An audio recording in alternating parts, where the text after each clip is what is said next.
de la familia, que es una cuestión muy recurrente, que la gente está hablando en todas partes, no es algo que se esté hablando aquí en Estados Unidos solamente, sino que en todos los países de América Latina y también de Europa, la gente se está preguntando qué está pasando con la familia.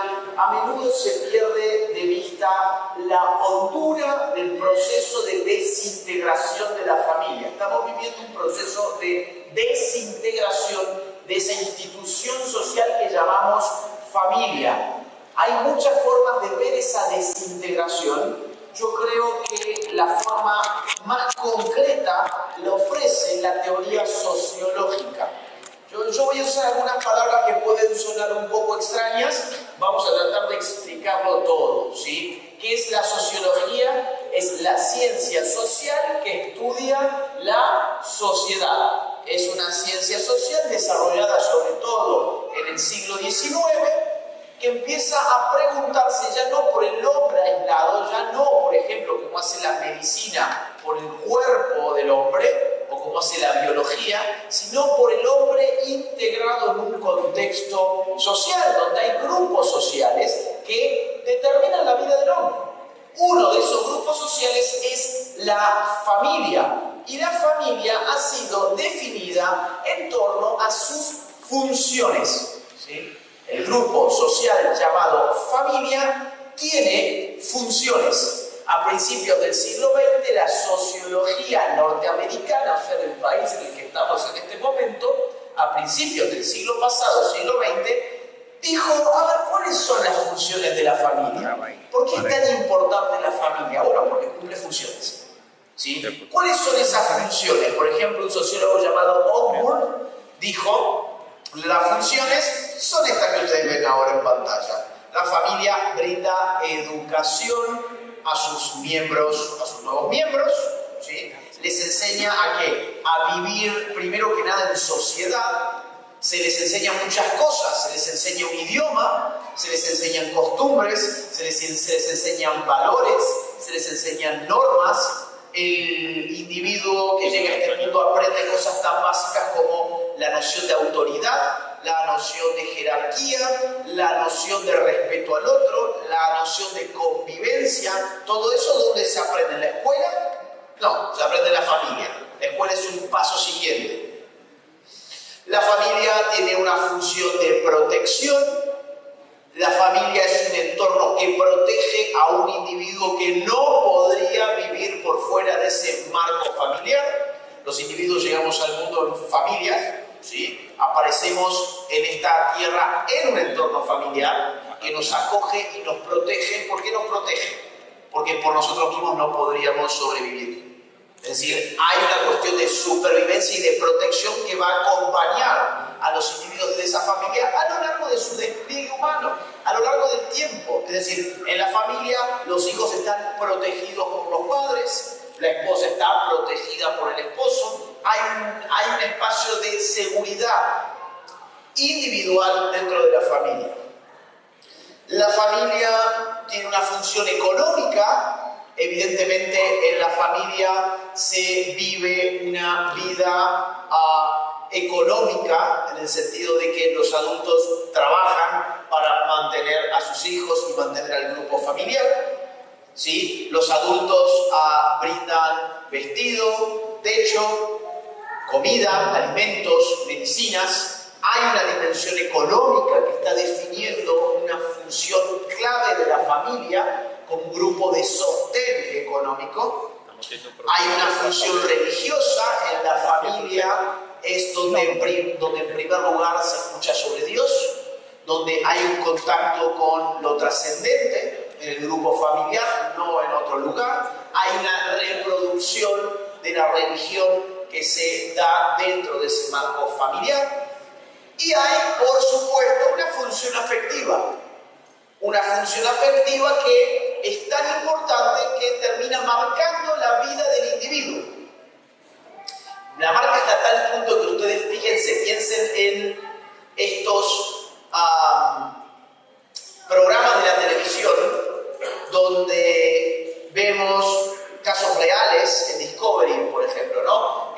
Un asesino en serie. Y cuando vamos a ver por qué mató a, no sé, 120 víctimas, dicen, porque dentro de su entorno familiar vivió una situación de disfunción.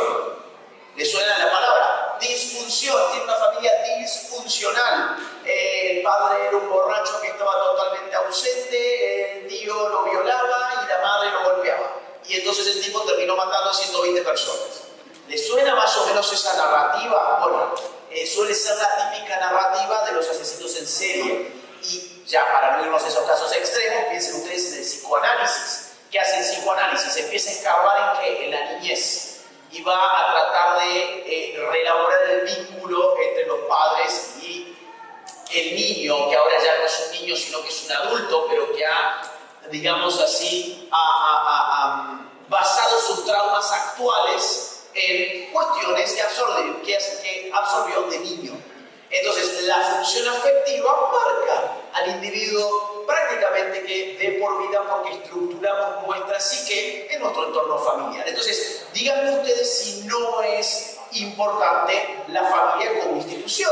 Es fundamental, brinda por lo menos todas esas funciones. Ahora, yo sé cómo hacer un poquito de silencio porque necesito tener máxima concentración. Entonces, esto se reconoce, ¿saben cuándo? ¿Cuándo les dije que esto se elaboraba? Siglo XX. Principios del siglo XX, exacto, principios del siglo XX. A mediados del siglo XX, también en este país, pero en Chicago, la sociología de Parsons, que fue la sociología más importante en Occidente, creo yo, de mediados del siglo XX, va a decir la familia está viviendo un proceso de diferenciación funcional o de especialización. ¿Qué significa eso? Que está empezando a recortar sus funciones para concentrarse en una en específico. La familia está empezando a recortar sus funciones para concentrarse en una en específico. La sociedad moderna, esto es un poco complicado, pero traten de seguirme con esto. La sociedad moderna va diferenciando sus funciones, va diferenciando sus instituciones para que cada institución se haga cargo de una función. ¿Sí? ¿Qué es la sociedad moderna? Es una sociedad donde aparecen instituciones que se van haciendo cargo de una función, se especializan y concentran toda su energía en cumplir esa función. ¿Bien? ¿Cuáles creen ustedes de estas 5 funciones que hemos visto, que es la que la sociología de mediados del siglo XX va a decir, bueno, esa es la función que va a cumplir ahora mejor que nunca la familia?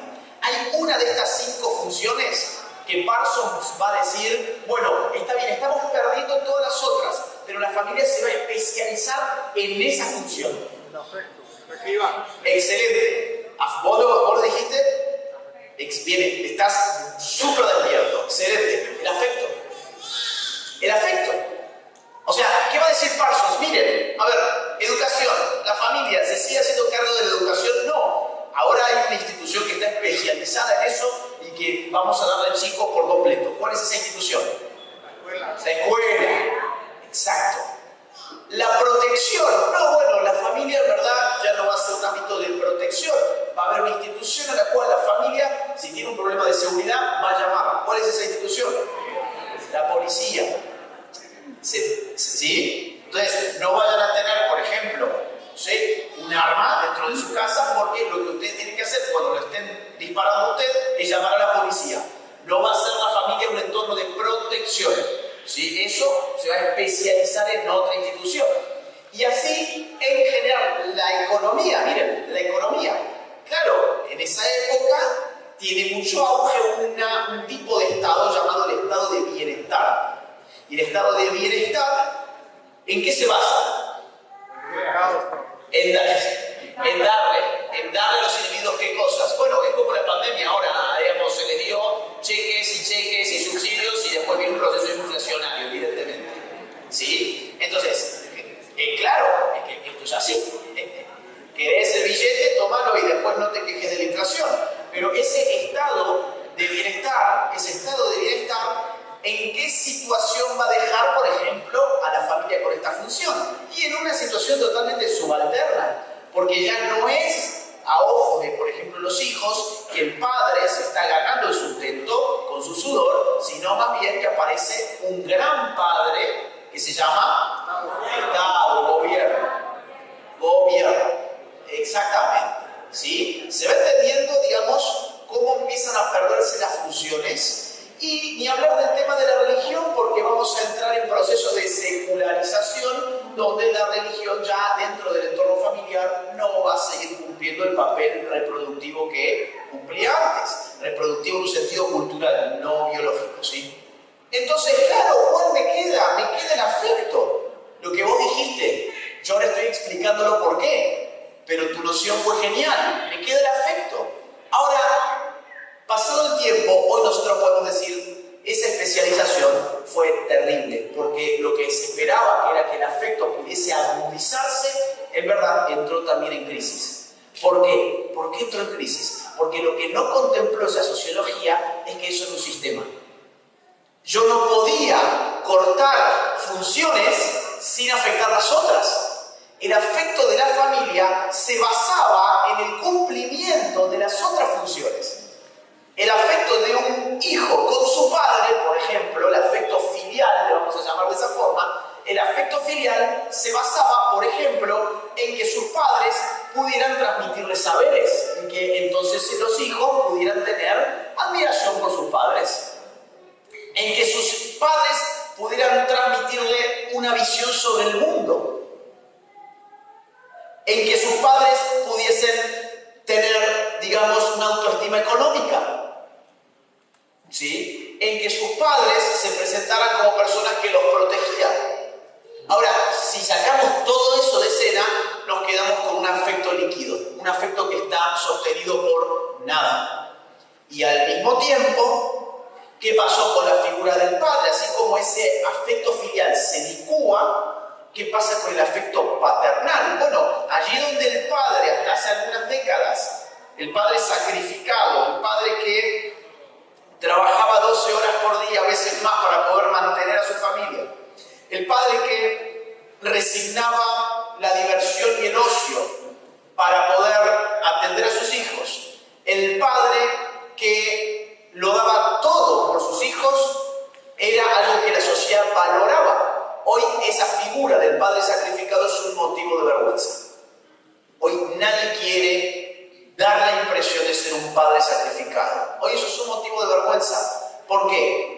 Porque la familia no se basaba en ninguna retribución. El sacrificio que el padre hacía se compensaba ¿de qué manera? ¿De qué manera se compensaba ese sacrificio del padre que no dormía, que no tenía momento de ocio, que trabajaba muchas horas por día? ¿Con qué se compensaba? Se compensaba simbólicamente con la transmisión de una herencia. Yo reproduzco en mis hijos, ¿qué cosa? La forma de ver el mundo, mis valores, mis creencias, mis costumbres. Si ya eso no existe porque no hay nada de esto, entonces no tengo ni siquiera una compensación simbólica para mi sacrificio, entonces soy un pobre tonto. No quiero ocupar ese lugar. Mejor un perrito. ¿Sí? Entonces, fíjense cómo el proceso de descomposición de la familia es un proceso de pérdida de funciones. Y es lo que nos ha traído hasta acá. Entonces, ese es el corazón del asunto. Miren. Sin embargo, ha habido fuerzas ideológicas que han puesto a la familia en su blanco, ¿sí? Que han tratado de acelerar y agudizar este proceso de descomposición. Vamos a pasar un momento de la conferencia donde ya no tiene nada que filtre su relación con el poder. Es una relación inmediata, no está mediada por nada. Esto lo han sabido muy bien nada menos que los grandes teóricos del totalitarismo. Distintos pensadores comunistas, por ejemplo, vamos a poner algunos ejemplos.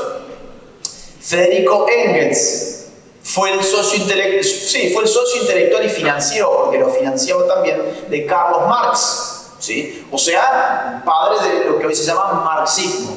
Ya en el año 1884, Engels, en un librito que él publicó a un año de la muerte de Marx, titulado El origen de la familia, el Estado y la propiedad privada, decía lo siguiente: en la familia el hombre es el burgués y la mujer el proletariado. ¿Qué estaba haciendo Engels diciendo? En la familia el hombre es el burgués y la mujer es el proletariado. estaba metiendo en la familia, esto lo vamos a ver bien mañana, esto es una pizca ahora, ¿sí?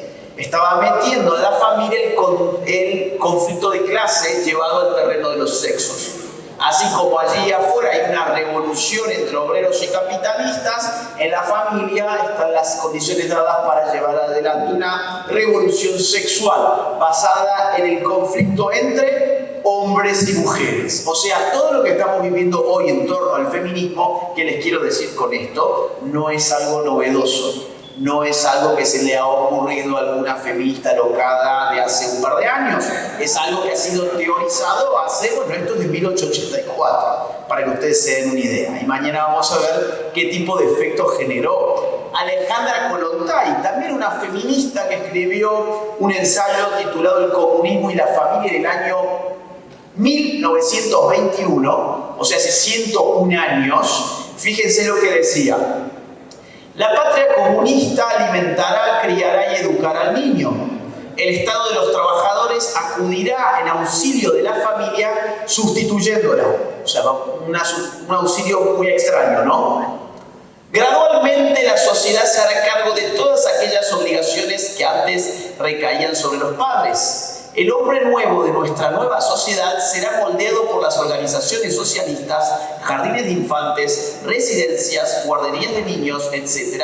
y muchas otras instituciones de este tipo en las que el niño pasará la mayor parte del día. Fue escrito hace 101 años. Díganme ustedes si esto fue ciencia ficción, que en ese momento parecía ciencia ficción, o se asemeja al cuadro de la realidad que podemos observar hoy. El Estado va a reemplazar a la familia. El Estado va a hacerse cargo de todas las necesidades físicas, materiales y espirituales del niño. Y ese niño va a permanecer en instituciones especializadas la mayor parte del día. Es exactamente lo que estamos viviendo hoy, solo que en este momento se suponía que esto era un plan socialista. Por eso el título del ensayo es El comunismo y la familia. Pero hoy esto es la realidad de países socialistas o capitalistas como este. Entonces fíjense cómo, digo, hay muchas cosas que nosotros no llegamos a darnos cuenta porque vivimos en automático, pero son cosas que están mal. Son cosas que están muy mal. Max Horkheimer, también otro comunista de la escuela de Frankfurt. Esta gente se exilió en el marco de la Segunda Guerra Mundial de Alemania, se vino a vivir a Nueva York, se les recibió con una gran oficina en la Universidad de Columbia y allí produjeron este tipo de textos y los difundieron de una forma muy aclamada por la academia, ¿sí? Aquí mismo.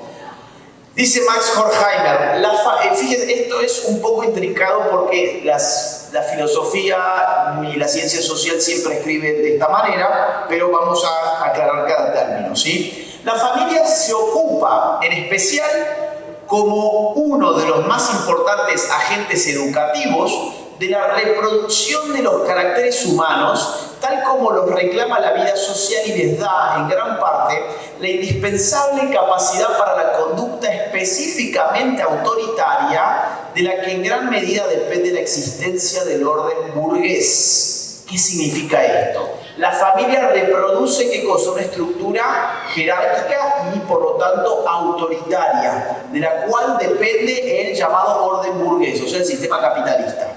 ¿Sí? ¿Qué significa que la familia reproduzca una estructura autoritaria? Bueno, que el niño llega al mundo en un grupo que no es horizontal, sino que es vertical. Es decir, el niño tiene que responder a su padre, tiene que seguir las normas de su padre. Hay, digamos, una relación de disciplina y de obediencia de una parte para con la otra. Y eso, dice la escuela de Frankfurt, esto es década del 30 del siglo pasado, ¿qué dice la escuela de Frankfurt? Dice, bueno, esto hace que el individuo ya aprenda a obedecer y ya aprenda, por ejemplo, llevar esa primera relación con sus padres a la fábrica. Entonces el obrero no hace la revolución porque está acostumbrado a respetar el sistema de autoridad. Entonces, ¿qué tenemos que hacer con la familia? Y pues ponerle palos en la rueda. Si somos comunistas y queremos llevar adelante revoluciones comunistas, empezamos a ver que hay instituciones instituciones en la sociedad que predisponen al individuo para reproducir el orden burgués o el orden capitalista. Por lo tanto, tenemos que socavar esas instituciones.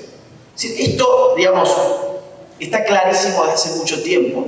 ¿Cuál es el problema? El problema es que cuando uno argumenta este tipo de cosas, se le acusa automáticamente son teorías de la conspiración. No, no son teorías de la conspiración. Basta, digamos, esto es tan fácil como sentarte a estudiarlo un poco.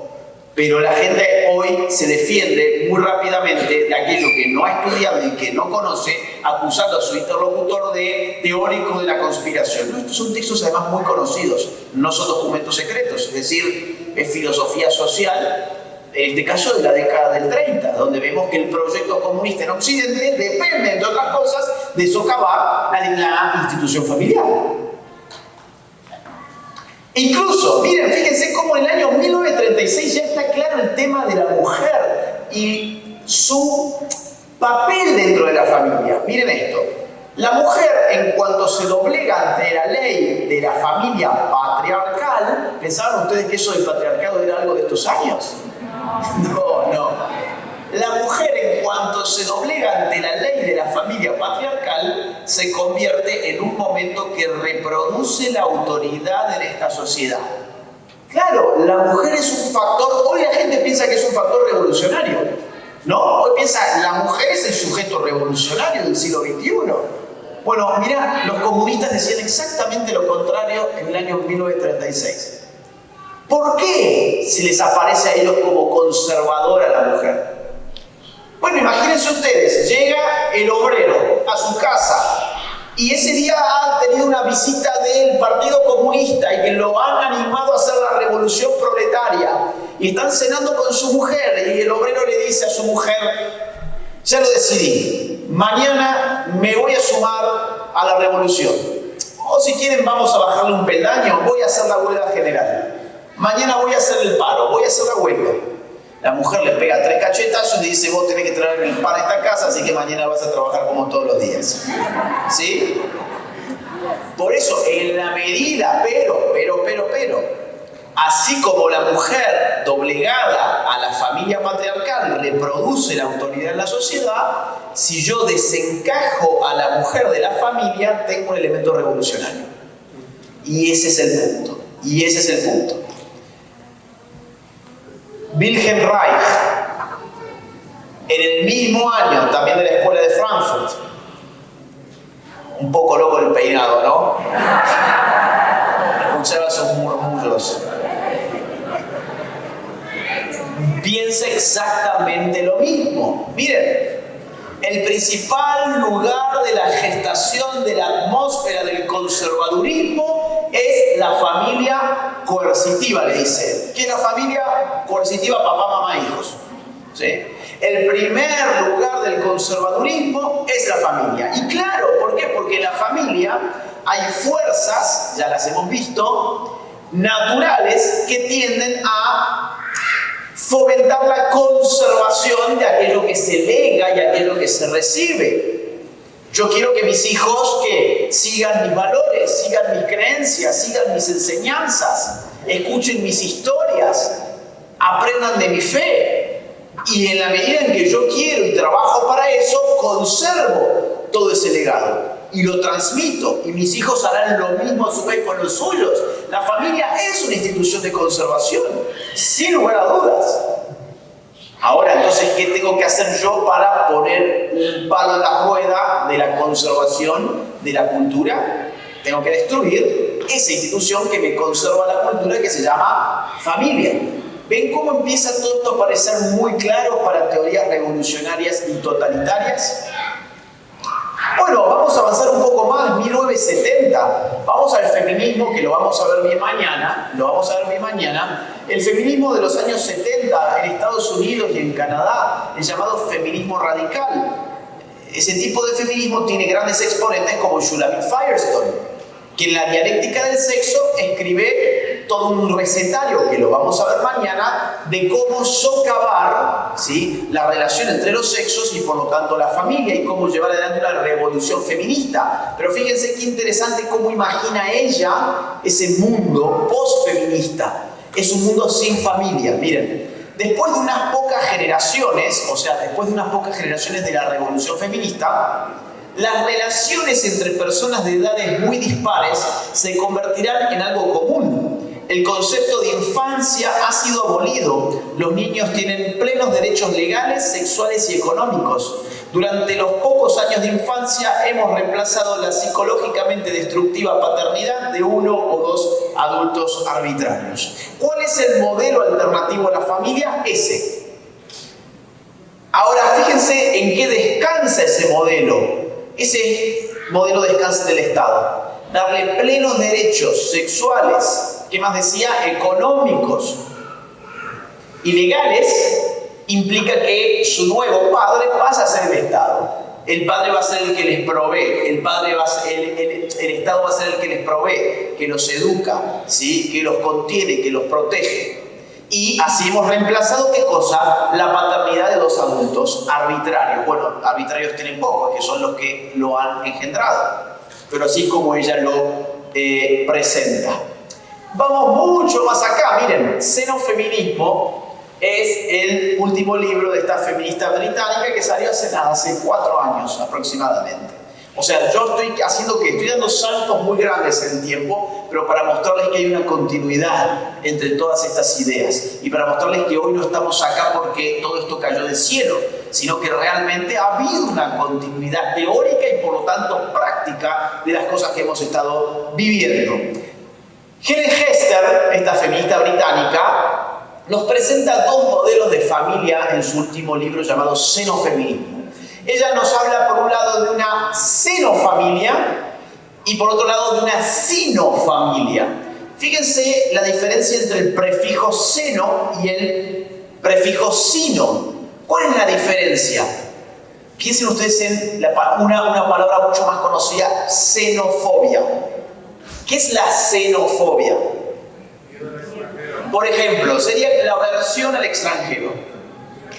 La aversión al extranjero. ¿Qué sería una xenofamilia entonces? Una familia entablada con extraños. ¿Cómo con extraños? Si la familia se basa en una proximidad incluso de la propia sangre. Bueno, vamos a leerlo. Ella dice así: xenofamilia es mayor, es mejor que sinofamilia.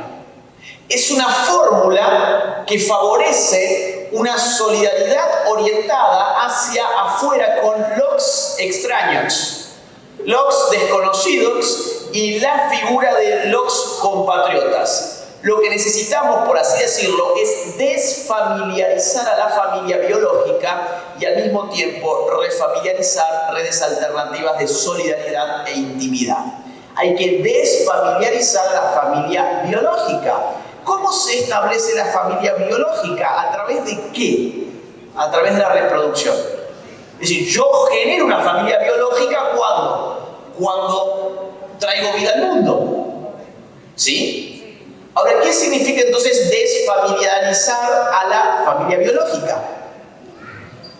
Y elaborar otro tipo de vínculos con los extraños. Significa no reproducirlo. ¿Sí? Es una forma rimbombante de poner algo que mucho más claro sería decirlo como lo acabo de decir. Oiga, no se me reproduzca más, no queremos más familia biológica. ¿Quiere usted una familia? Bueno, vaya con el vecino, júntese a ver Netflix. Y eso va a ser una familia también. ¿Sí? Con los vamos a verlo un ratito. Yo ahora voy sentando las bases para que todo lo que después se vaya entendiendo con los animales. De hecho, miren esto. La gran académica de Norteamérica, la gran filósofa norteamericana de los últimos años, ¿sí?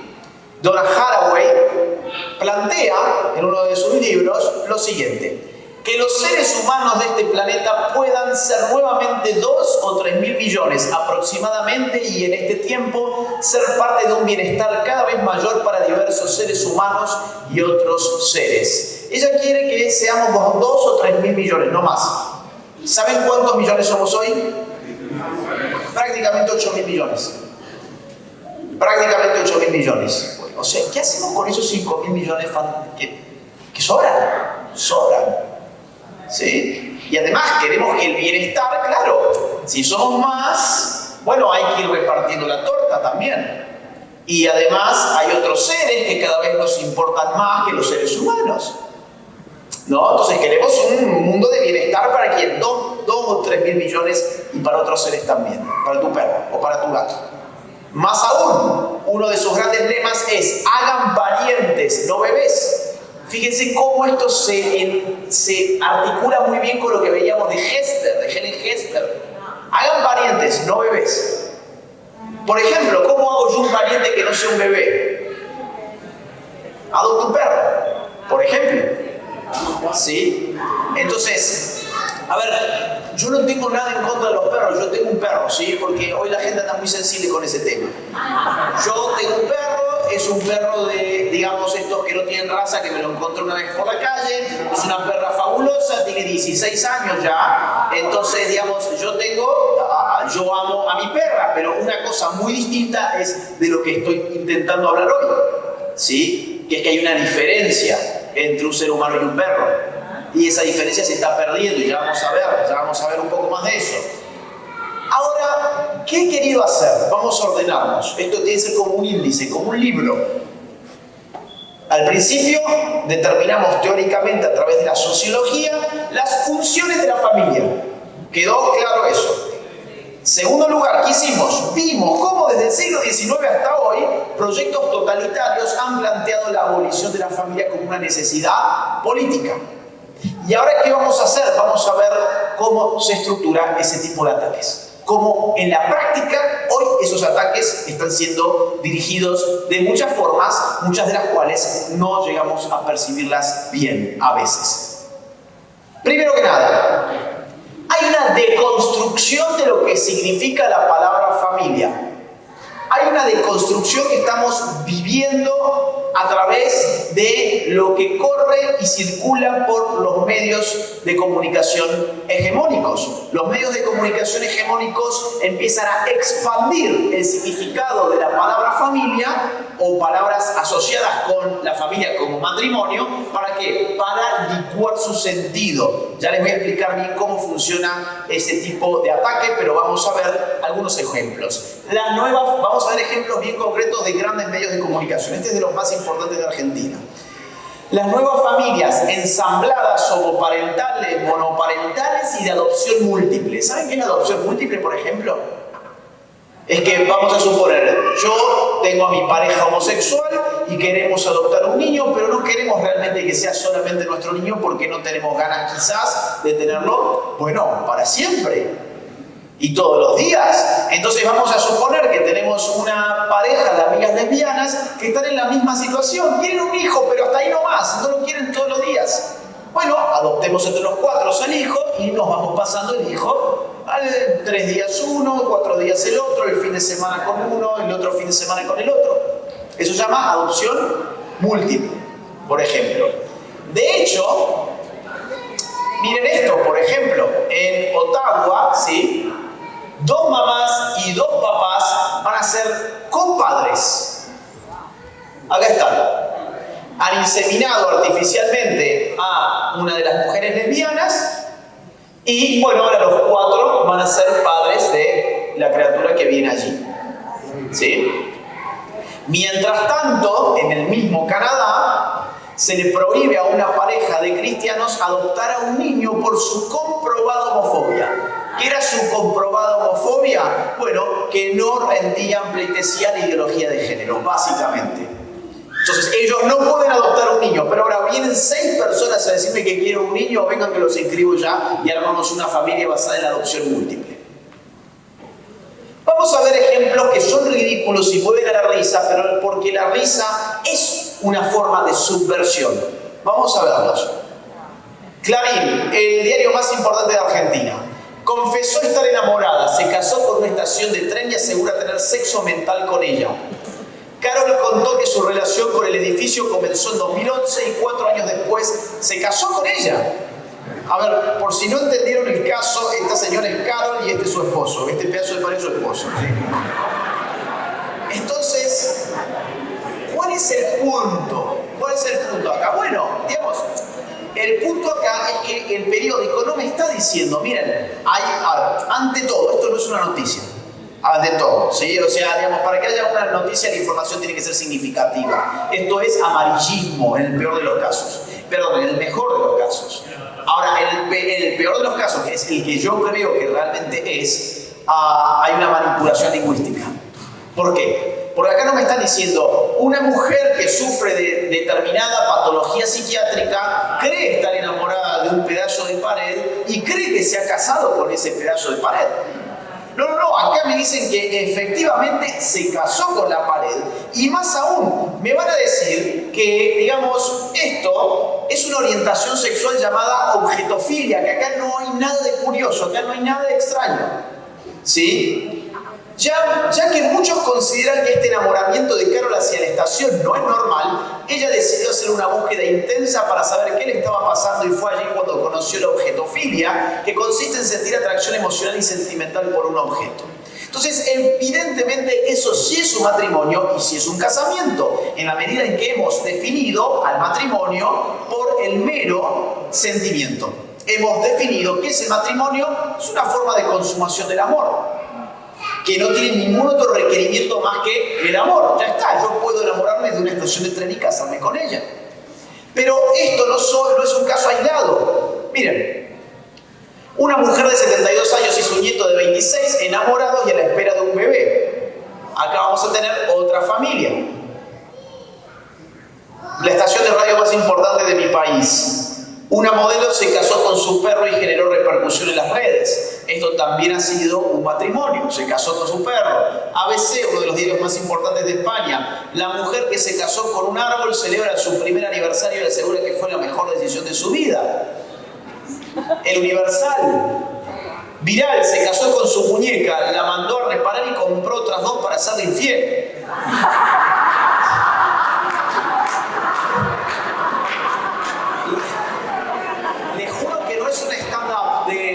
De Comedy Center, ¿eh? O sea, esto es lo que aparece en los periódicos más importantes de nuestros países. No estamos hablando de un blog de comedia, es el Universal. Infobae, insólito, un japonés se casó con un holograma que tiene la forma de un personaje de anime. Un joven estadounidense va a la justicia para poder casarse con su notebook. Un ingeniero chino se casó con un robot que él mismo construyó. Entonces, ¿qué hay detrás de esto? ¿Hay simplemente una situación cómica? No, hay algo mucho más concreto que es, y atiendan bien, la expansión del campo semántico de un significante. ¿Qué significa esto? Bueno, un significante, ¿qué es? Es una palabra. Una palabra, un conjunto de signos que me forman una palabra. Vamos a decir la palabra familia o la palabra matrimonio. Me apuntan a un tipo de objeto. Si yo expando ese campo semántico, si yo expando el campo de su significación y empiezo a llamarle a todo matrimonio o empiezo a llamarle a todo familia, pues esa palabra que pierde su capacidad de significar. Vamos a suponer, esto es un micrófono, ¿sí? Todos de acuerdo, ¿no? Es un micrófono. Vamos a suponer que yo ahora digo, bueno, miren, esto también se llama micrófono, el proyector se llama micrófono. El atril se llama micrófono, la pantalla se llama micrófono, sus sillas se llama micrófono. Este dispositivo también se llama micrófono, la computadora se llama micrófono, la botella de agua se llama micrófono. Y yo ahora les digo a ustedes, pásenme por favor el micrófono. No van a saber qué hacer.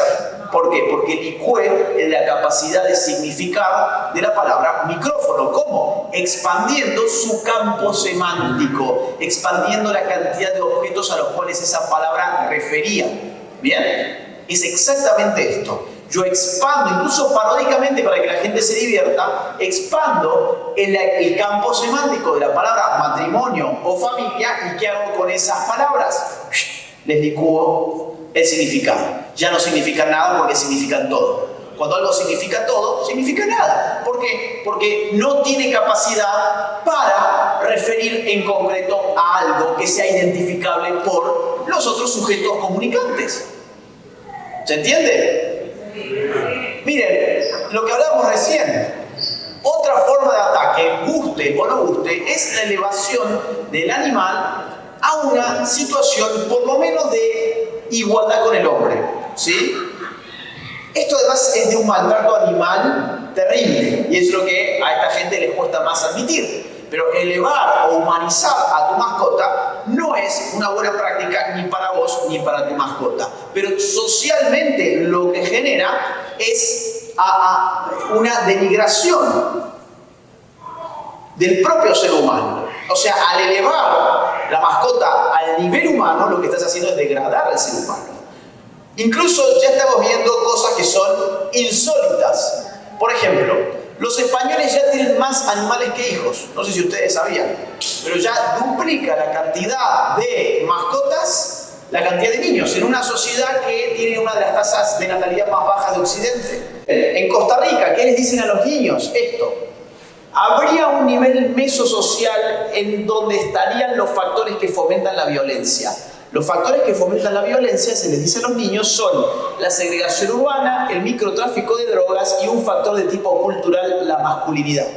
Entonces ya les están enseñando a los chicos que la violencia en Costa Rica se explica por 3 factores y uno de ellos se llama masculinidad. ¿Qué tienen que hacer ellos con su masculinidad? Primero que nada, avergonzarse de ella, ¿sí? De construirla en segundo lugar. ¿Qué tienen que hacer las niñas? Bueno, temer de aquel que es masculino. Temer al compañero de banco, ¿sí? Eso es lo que estamos viviendo en muchos países de la región. Esto es, por ejemplo, Manual de Educación Sexual de Perú. No sé si hay gente del Perú. Sí, por ahí hay gente de Perú. Miren, no voy a leer todo este texto, pero vamos a ver la actividad que está acá abajo. Miren. ¿Qué podría hacer el profesor para que los y las estudiantes cambien sus estereotipos de género? Dice, pero ¿desde cuándo la función del profesor es cambiarle a tu hijo el estereotipo de género? O sea, ¿desde cuándo el profesor dando educación sexual tiene que lograr que vos cambies tu expresión de género? ¿No te gustan los vestidos porque sos un niño? Bueno, yo tengo que cambiar eso para que empieces a querer usar una falda, por ejemplo. Eso no es la función de un profesor, pero estos manuales parten de la premisa de que sí lo es. Y por eso se meten hasta en la intimidad más privada de los hijos de ustedes mismos. O sea, quiero que hagas un cuento, pero tu personaje hombre tiene que parecer una mujer. Y tu personaje mujer tiene que parecer un hombre. De eso va la cosa.